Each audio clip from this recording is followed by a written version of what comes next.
Hi, in Igbo language, nose, imi, lip, ọnụ, teeth, eze, gum, anyị, ear, ntị, cheek, ntị, tongue, ire, eyelid, mpụpụ anya, eyebrow, ikuanya, face, iru or ihu, neck,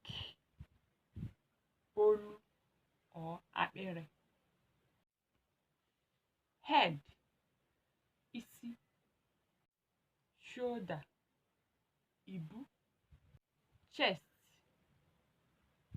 obi.